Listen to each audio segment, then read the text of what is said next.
obrigado a você que segue nosso trabalho.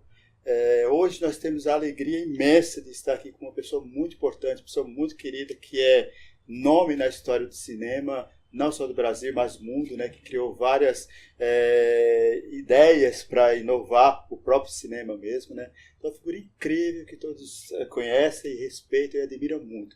Temos aqui o prazer, então, de conversar hoje com o Clery Cunha. Clery, obrigado por ter aceito conversar com a gente. Muito obrigado, prazer imenso. Prazer é todo meu ver uma equipe maravilhosa dessa e fazer essa entrevista que realmente disponho. Obrigado, Clery.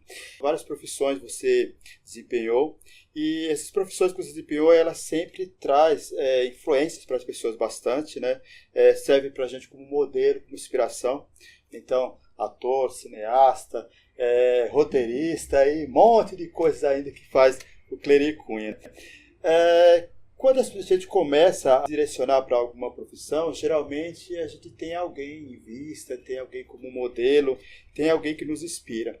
Quem inspirou Clery Cunha? Olha, quando eu vim para São Paulo, eu fui morar aqui na Moca, na rua Belo Horizonte, a Belo Horizonte que é atravessando aqui, a Radial Leste. E lá chegando era um garoto que jogava bola de gude igual aos outros e não tinha uma percepção do que eu queria na vida. Foi nessa mesma rua quando eu conheci o irmão do José Parisi. O José Parisi era um herói da TV. E claro que eu lia muito gibi e tal. Então, aquele momento de jogar bola de gude com os meninos, conheci o irmão do José Parisi. Eu, em pesquisa minha, claro que televisão já era algo assim que me despertava, mas eu não tinha ainda noção do que eu queria ser. Qual seria o meu objetivo de vida profissional. Então, foi quando eu conheci, eu estava jogando bolinha de gude com o irmão do José Parisi. E o José Parisi era um herói da TV, chamado Falcão Negro. E aquilo foi deslumbrante para mim, porque falei, pô, é o cara da televisão. Então foi quando me deu um estalo. Falei, pô, aí aquela vontade de conhecer mais. E partindo daqui, eu realmente falei, pô, mas aqui é o meu mundo, mas não é o Clery Cunha jogar bolinhas de gude. Eu senti naquele momento que eu achei o meu objetivo, conhecer o meio artístico. Mas era muito pequeno, entendeu? Então, daqui, aí, meus irmãos, né, eu li um anúncio dizendo assim, inscrições para o primeiro festival de teatro amador pela TV.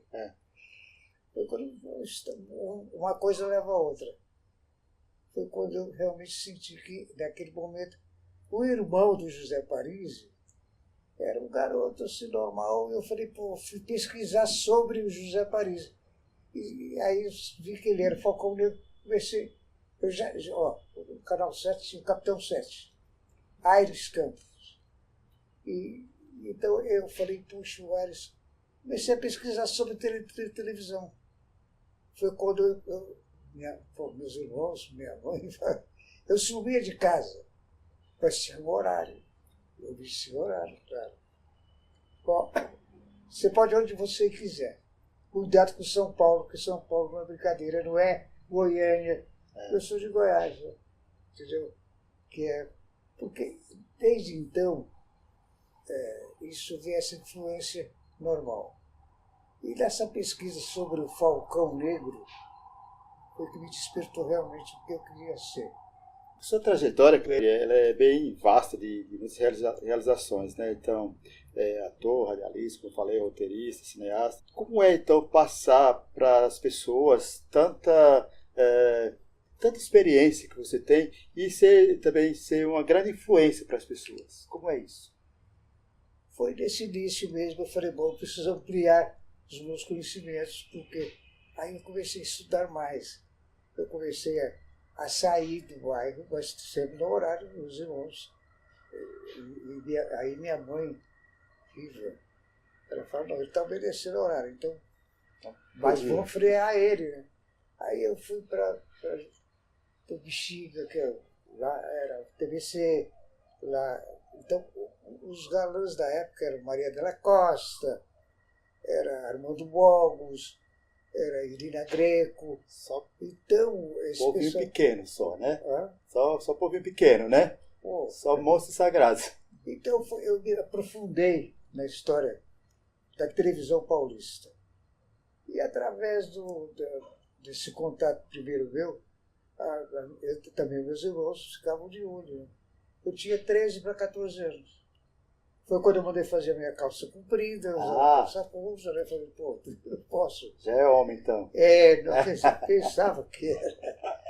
Mas aí tomou conta aquela vontade imensa de pesquisar sobre o meio artístico. Falei, eu acho que é o caminho. E realmente foi. Fui palmilhando, foi. Agora, é claro que foi duro eu obedecer horário, porque quando o Sumaré, por exemplo, o Falcão Negro, aí eu vi o Falcão Negro. No Canal 7, como eu disse, era o Aires Campos, conheci todos eles. E a maior satisfação minha foi quando cheguei no Sumaré. Aí vi Lima Duarte e tal, que estava iniciando na época. Falei, poxa, esse cara. Aí comecei a ver televisão. Né? E, paralelo a isso, eu também eu comecei a me soltar mais. Só que eu obedeci o horário. Então, meus irmãos me apoiaram. Confiava que dizia o horário para chegar. Se você cumprir o horário, então, ganhava confiança. Né? Porque eu acho que se eu, por exemplo, eles só queriam saber onde você vai. Vou na Bela Vista, vou procurar o berço do cinema. E era mesmo, lá tinha o escritório da Vera Cruz, e eu ficava plantado naquele barzinho lá, que era o bar. E para ver se eu via algum astro da época. Era Alberto Ruccio, era Túlio Carreiro, entendeu? Então, e quando eu via, meu Deus, aí eu ficava... E aquele foi tomando gosto. Mas passava pela sua cabeça, Clery, que você vendo aqueles astros, você seria Clery, que é hoje? Não. Esse astro todo? Não. Apenas era o início de tudo, entendeu? Então eu fui como se diz, me aprofundando no setor. Aí a televisão, meu Deus.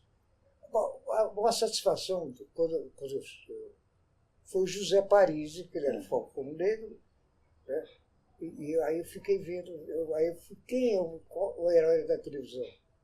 Porque na época a televisão tinha audiência só em São Paulo, entendeu? Não tinha audiência no Brasil todo, né? Depois, logo em seguida foi. Então eu vi que era o meu caminho. Falei, pô, eu preciso conhecer a televisão. Na televisão, um dos maiores lembranças que eu tenho foi o José Parisi, que era o Falcão Negro, pegar na minha mão e entrar comigo na TV Tupi, na época. E era o Cassiano Gabus Mendes, que era o grande mentor. Ele era um dos homens de televisão assim, mais de categoria, o que renovou a televisão. E isso me influenciou de uma maneira incrível. Aí eu fiquei... uma das lembranças que eu tive foi o José Parisi pegar a minha mão e entrar comigo nos corredores. Aí eu vendo o corredor da Tupi, falei, meu Deus.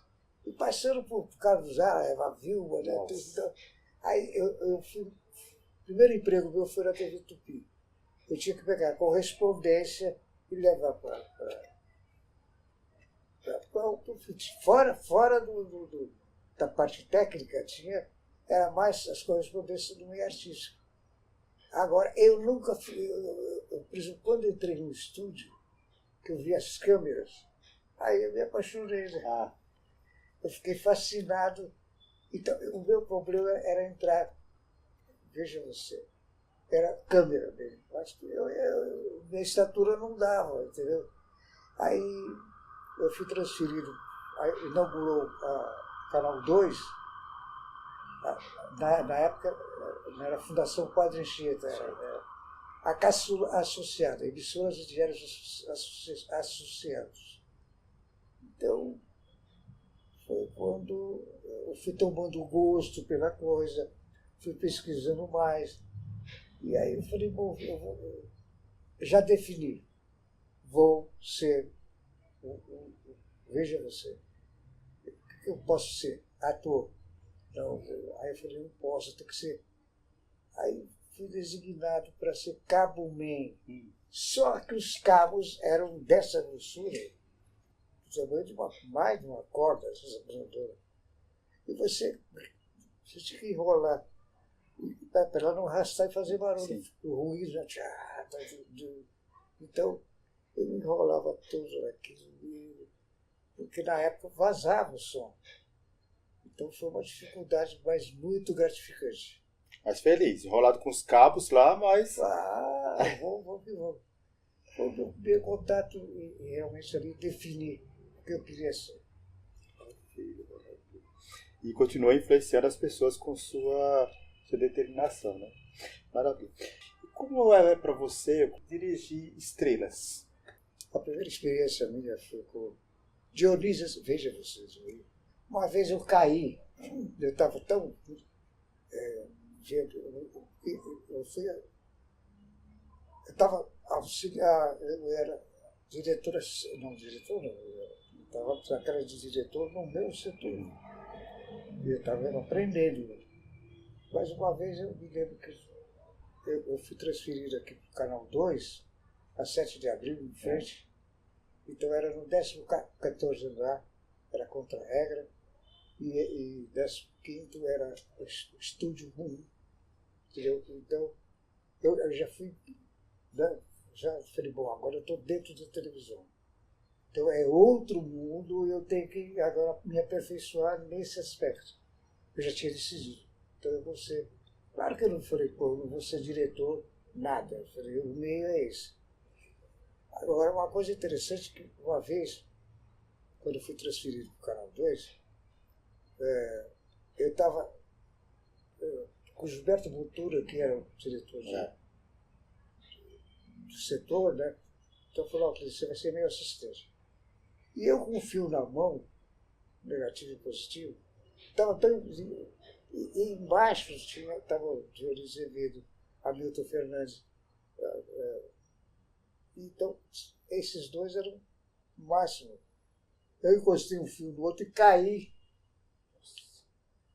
Você vê, eu estava no alto, né? No meio, onde tinha o Dionísio, você vê que coisa incrível.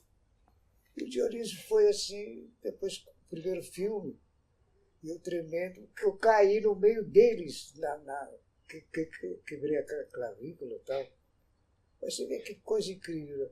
Mas eu já estava no embalo, quer dizer, eu estava no sentido de estou no meio, estou na televisão. Então, eu era um garoto, né? Praticamente, eu tinha já 15 para 16 anos. Eu já estava nesse lance. E um dos grandes... o Zé Paris, porque o irmão dele brincava comigo, pegou pela mão, eu entrei na Tupi. Então, quando eu conheci o Cassiano Gavos Mendes, que era um grande diretor da época, foi um dos maiores, renovador da TV, e por isso que hoje eu estou aposentado como radialista e cineasta. Foi por essa gama de emoções que... E foi muito bom, foi muito bom. E trabalhar com dirigir essas estrelas todas, para você, como que foi? Olha, foi impactante. Porque o primeiro trabalho meu já foi com astros, assim, de grande nome, entendeu? Então eu falei, meu Deus, onde é que eu estou, né? Agora, eu não me esqueço dessa primeira emoção do José Paris, o Falcão Negro, pegar pela mão e pelo corredor. Nunca esqueço disso. E conheceu um homem muito importante que renovou a televisão da época, Cassiano Gavos Mendes. Ele era pajé digamos assim. Então, teus trabalhos são grande referência. Entre esses trabalhos que você fez grandiosamente, temos o filme Joelma, 23º Andar, né? Então, como surgiu a ideia, Clery, de fazer esse filme sobre o edifício Joelma? Porque tanto na televisão, na minha fase televisiva, eu sempre pleiteei uma coisa. Quando a realidade supera, a ficção torna-se banal e quase mesquinha. Essa era a minha concepção. E realmente, os trabalhos que eu fiz na televisão, todos eles foram baseados em fatos verídicos. Então, por isso que eu tinha isso em mente, e tenho até hoje. Você não vê um filme meu que não seja baseado em fatos da verdade. E por isso que talvez eu cheguei muito rápido ao sucesso dos filmes. E interessante que eu consegui fazer num ano 2 filmes, assim, um negócio incrível. E agora, eu fiquei complexado, e muito complexado, porque quando eu me via a minha figura, eu garoto, eu sofri muito com isso. Eu tinha crises de... E o pessoal, de outras emissoras e tal, eles eram adultos, né? Eles representavam já adultos do setor profissional. Então, para mim, era uma coisa incrível, porque eu era muito franzino, então eu não me achava. Cheguei num ponto e falei, eu preciso dominar isso. Foi duro. Foi muito duro. Por exemplo, Fagundes, ele estava no auge. E eu lembro que... E eu via, eu sabia, né, de todos. Todos eles eu tive a participação. E eles sentiam que eu estava... E me ajudaram muito, porque eu entrei em crise violenta na época, de existencialismo, de acreditar naquilo que... Você está entendendo? Então eu sofria, eu tinha crise, foi anos que durou para mim ter a noção de que não interessa. Mas eu não me achava capaz. Olha que coisa. Acho que isso talvez fazia você correr mais atrás e superar mais ainda, né? Só que eu fazia, e o resultado, você está entendendo? Então que eu fui um dos diretores mais jovens, assim, fisicamente, na época, né? E eu vi os outros, meus companheiros profissionais, que eles eram muito adultos. Eu comecei a raspar. Todo dia eu fazia crescer barba, bigode. Entendeu? Era um negócio assim incrível. Mas eu superei, mas sofri. O filme chama 23º Andar, ele é um marco na história do nosso cinema de forma geral, né? Mas além de tratar sobre esse fato histórico que aconteceu com essa tragédia no edifício, também aconteceram algumas coisas, ocorreram alguns fenômenos diferentes lá. Pode falar um pouco sobre isso, Pedro? Posso. Eu lembro que a gente conversando de forma indireta, bem rapidamente, você contou algumas coisas. Como foi? O que aconteceu? Olha, por exemplo, problemas de iluminação. Eu estava filmando em Uberaba, no Centro Espírita Bezerra de Menezes. Então, aconteceu o fato assim. Eu fui no local, falei, bom, vou colocar um monte de 1000 aqui, um monte de 500 para cruzar. Aí, dentro do Centro Espírita, do Chico Xavier. É o centro do Chico Xavier. Então, eu coloquei, falei, bom, eu preciso de uma iluminação. Mesmo assim, eu tinha que revelar o filme a 500 asas.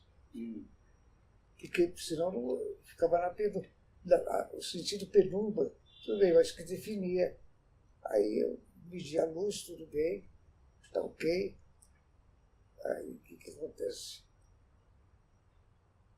De repente vem um aviso dos médicos dizendo assim, favor apagar essas 2 luzes que estão atrapalhando os trabalhos. Falei, bom, agora tá bom, né? Não tem filmagem. O Cláudio Portiolli, que era diretor, um dos mais excelentes profissionais que eu conheci. Deus tenha ele em bom lugar. Cláudio Portiolli, ganhador de prêmios vários como diretor de fotografia. Ele falou, bom, olha, diante disso, acabou a filmagem. E realmente não tem condição. Sim. Como é que você vai fazer? Para você desligar isso aqui, acabou. Eu teria que ver, desligar os dois. Pô, e eu fiquei com pedir permissão. Sem esses dois é impossível realizar o trabalho. Aí falaram assim, liga um. Aí o Portiolli, que era diretor famoso de fotografia, disse, olha, admiro você, Cleide Cunha, você já está na televisão há muito tempo, e agora está no cinema, está fazendo sucesso. Como é que você acredita nisso? E eu disse, poxa, tecnicamente realmente era impossível. Mas eu acreditei. E falei, não. Aí foi um lance assim incrível. Falei, eu vou fazer. E fiz. Quando eu vim para São Paulo, para ver, a gente na época via com o Pirão, ou seja, a revelação bruta do filme. Eu não acreditei, eu caí duro, fiquei estático, total. Porque parecia que eu tinha colocado uma iluminação a mais, muito mais a mais do que aquilo que eu. Esse foi um fato muito estranho, muito incrível, que eu presenciei e passou comigo. Ao ponto de Portiolli falar, pô, admiro você, como é que você está? É isso, uma coisa muito estranha, né? Tecnicamente, nunca. Na Líder, que era onde a gente revela os filmes, os caras não acreditaram até hoje que eu não usei luz. Usei uma de 1000. As duas já ia ficar penumbra, mas poderia ver.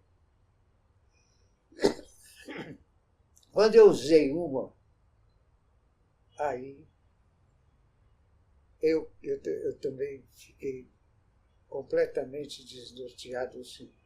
Falei, pô, os caras do laboratório falaram, pô, até hoje, quando eu cruzo com algum deles, ele fala, pô, um grande mentiroso. Hein? Ah, tá. Porque é impossível, né? Então esses fatos me marcaram. Nossa, que interessante. Cleide, uma coisa que é bem interessante, sempre que a gente tem a oportunidade, o privilégio de conversar com você, então sempre você tem um pensamento positivo, uma ideia positiva, uma mente iluminada para boas energias. Como é isso, Cleide? Como é possível manter esse pensamento positivo e ainda influenciar pessoas com esse pensamento positivo que você tanto carrega? Olha, eu li muito sobre isso e influência também do meu pai que fala, olha, você sempre pense o positivo. Acredite no que você está fazendo. Agora, eu tive reveses do pessoal do meio artístico, que até hoje, como eu disse para vocês, esse fato foi algo assim, que é impossível. Até hoje eles falam, oh, o grande diretor de fotografia você é. Entendeu? Mas é uma coisa que tecnicamente não existia, né? E isso foi também um problema do estudo meu sobre a iluminação. Depois eu pesquisei muito, né? E todo mundo era impossível. Como é que aconteceu isso? Aí, tá. Eu fui me aprimorando cada vez mais, fui vendo, fui pesquisando. Agora, eu acho que esse fato é muito estranho e realmente verdadeiro.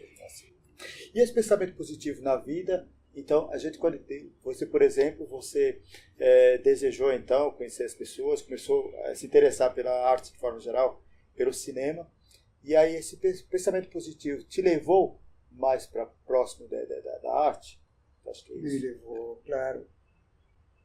Porque desde esse fato realmente, embora o pessoal do meio, até hoje, até eu cheguei aos extremos de até tratar mal algumas pessoas que isso aí me irritava muito, eu parei e falei, não quero saber esse assunto. E tenho grandes amigos meus, diretores de fotografia, que até hoje, até eu falo, não, por favor, não vamos tocar no assunto. Até hoje. Clery, vários trabalhos você já desenvolveu, já desempenhou bastante na sua vida, várias funções. E o que você está pretendendo no momento? Quais são os seus projetos? Olha, no momento eu tenho comigo projeto de curta-metragem. Estou trabalhando, claro, já fiz o roteiro, já mexi no roteiro, porque eu pretendo reunir no próximo longa, que chama-se É Impossível Morrer, que é um misto de um tema, como eu, por exemplo, o cinema espírita, eu gostei muito desse tema, né, o cinema espírita. Eu até relutei em relação quando falaram assim, pô, você é o pai do cinema espírita. Pô, peraí, não é isso. Mas eu vejo que é a realidade. Então, todos eles foram calcados dentro desse prisma. Quando a realidade supera, a ficção torna-se banal e quase mesquinha. E nesse trabalho que eu estou agora pensando, eu vou iniciar, chama-se É Impossível Morrer, o título do longa. Só que eu vou confessar uma coisa agora para vocês. Eu quero pendurar a chuteira porque depois desse curta, que realmente é muito bom o roteiro, e eu pretendo pendurar a chuteira. Ele vai na linha, o quê? É terror, é suspense, é drama? Não, É Impossível Morrer. É drama? Qual que é a linha drama, dele? é drama. Só que é uma história muito interessante, porque o personagem ele passa por diversas fases sobre a vida e a morte. Então ele tem devaneios e ele sonha, e você confunde. Eu imprimo pretender imprimir um tratamento de que você confunde a realidade com a ficção. Nossa. E você não sabe qual é a realidade, qual é a ficção. Então é uma experiência muito interessante, da qual eu estou dando todo o... Quer dizer, claro, ela está ainda em fase de... Já mexi no roteiro e tudo mais. E seria realmente esse trabalho que eu estou com toda a garra de fazer. Entendeu? E vou conseguir, claro. Que maravilha, Clery. Aí eu coloco assim, todos os trabalhos têm um objetivo principal. Você trabalha bastante com os fatos que acontecem, com a realidade, te ajuda bastante. Qual é, então, o foco principal no trabalho de Clery? Eu acho que o foco principal sempre eu acho que, por exemplo, esse último filme é uma realidade que eu estou trabalhando a mais para dar uma conotação totalmente para o público ver quando é a realidade, ele vai confundir realidade e ficção. Esse é meu objetivo. Por isso que eu não vou dar detalhes mais. Meu Deus. Por isso, desculpa, mas ele está mantendo segredo, porque são coisas mirabolantes em relação à sétima arte, que é o cinema, da qual você pode usufruir dessa parte, sétima arte, cinema. E eu vou fazer isso. Depois vocês vão sentir, realmente, falar, pô, Clery tinha razão. Nossa. Porque quanto mais você comenta, aí parte de egoísmo da minha parte, né? Eu poderia expor mais. Mas aí é um problema. Mas deixa a gente ficar se roendo aqui, né? De curiosidade. Clery, quem é Clery Cunha? Puxa, que pergunta incrível.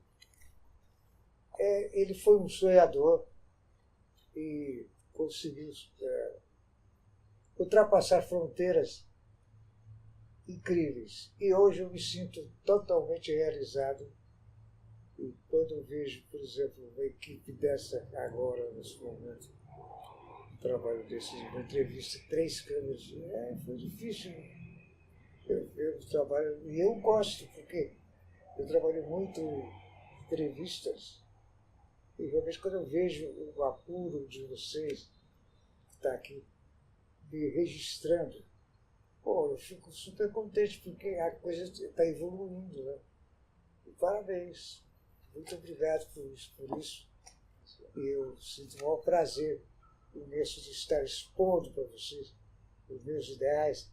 E fora disso tudo, vocês também são uma força. Porque eu também fiz muita entrevista. É um privilégio imenso para a gente.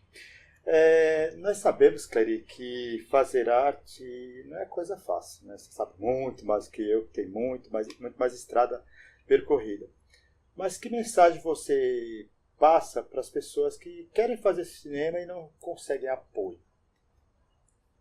Eu li sobre isso e vou procurar saber mais a verdade possível.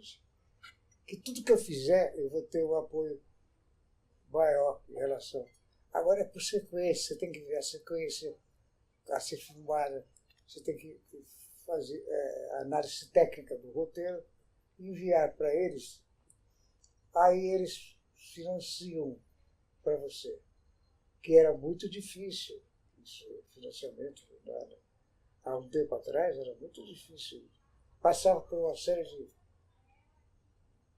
de pesquisa deles, quem é quem, entendeu? Então, eu acho que eu estou apto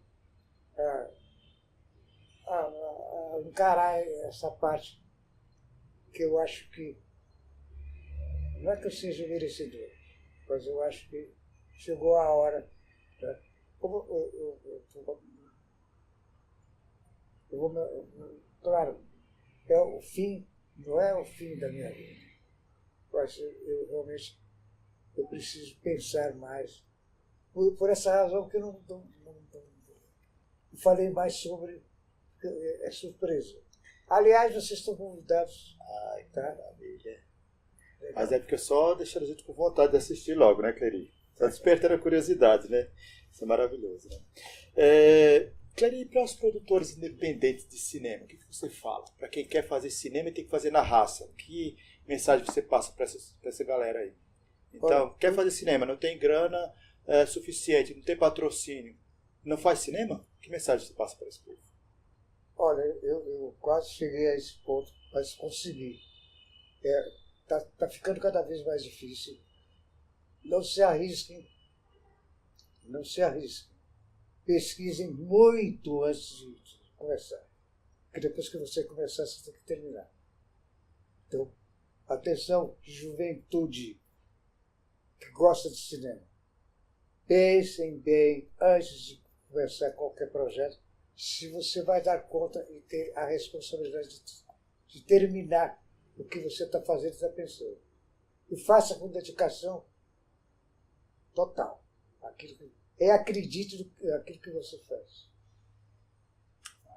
Maravilha. Clery, acho que chega o nosso tempinho, né? Adoraria, ficaria aqui horas e horas e horas, não é fazendo entrevista, não é batendo papo, simplesmente tendo aula, né? É um privilégio para a gente sempre conversar com você. E aí, é isso, Clery. Obrigado, muito obrigado. E que você possa fazer esses projetos mesmo, que a gente possa estar junto participando disso tudo. Aliás, eu gostaria que vocês fizessem uma reportagem sobre o museu. Museu, vamos fazer sim. Da Rua do Triunfo. Entendeu? Lá tem polícia, agora táxi está entrando. Você fala, eu quero a Rua do Triunfo. Não táxi nem ia lá. Vou marcar isso para fazer entrevista, para dar uma olhada. Inclusive, eles estão fazendo. Eu vou fazer, vocês são convidados. Eu vou exibir 2 fitas minhas. Depois eu passo o dia e tal. E vai ser agora, o mês que vem. Tá? Maravilha. Clery, muito obrigado. Gratidão imensa por ter participado conosco desse bate-papo aqui, tá? Obrigado, meu amigo. Muita saúde, viu? É isso, pessoal. Então tivemos o privilégio imenso de conversar aqui com Clery Cunha. essa figura incrível, essa pessoa que não fala só palavras, mas dá aula, dá lição de vida, lição de sabedoria, lição de arte, né? Obrigado, pessoal. Um abraço e até a próxima. Obrigado, Cleiton.